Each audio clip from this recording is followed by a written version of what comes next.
लाउरेहरूको pension कति हुन्छ त? आज चाहिँ म अलिक पुरानो खालको लाउरेहरू जसको जागिर 25-26 वर्ष भइसकेको छ, उनीहरू रिटायर भएपछि कति पेन्सन पाउँछ त त्यसको बारेमा कुरा गर्छ है त। यो तपाईँलाई मैले इक्जाम्पल दिन लागेको चाहिँ 27 वर्ष जागिर भएको लाउरेको हो, जसको र्याङ्क चाहिँ अब र्याङ्क अनुसार हुन्छ है तपाईँको फेरि पेन्सन। र्याङ्क भनेको अब स्टाफ सार्जन हो, स्टाफ सार्जन भनेको हलदारदेखि एक र्याङ्क माथिको र्याङ्क हो।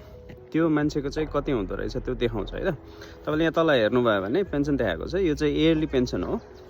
अनि यो मान्छेको इयरली पेन्सन चाहिँ 21,000 देखाएको छ। 21,000 भन्नुको मतलब चाहिँ महिनाको 1700 पाउन्ड जति आउँछ।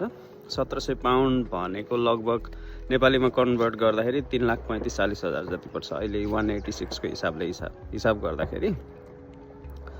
तर सबै मान्छेको यति नै हुन्छ भन्ने पनि छैन। अनि अलि ठुलो र्याङ्कको योभन्दा धेरै पनि हुन्छ होइन। अलि सानो र्याङ्क र थोरै काम गर्ने, थोरै जागिर गर्नेको चाहिँ योभन्दा थोरै हुनसक्छ। अब नेपाल यो पेन्सन लगेर नेपाल गयो भने अब युज भने होइन 3,35,000 अथवा 3,40,000 एक महिनाको पाउनु भनेको एकदमै धेरै पैसा हो। अनि लग्जरियस लाइफ पनि मेरो विचारमा बिताउने चान्सेस हुन्छ, सकिन्छ। तर यही पैसाले यहीँ बस्यो भने 1700 पाउन्ड भनेको एकजना नर्मल क्लिनरहरूले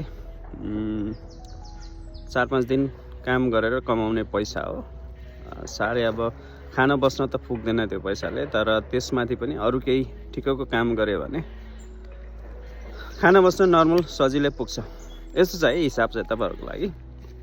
अनि मैले अघि नै भनिसकेँ सबै र्याङ्कको सेम नै हुँदैन, र्याङ्क अनुसार अनि जागिर कति गरेछ त्यो अनुसार फरक हुन्छ।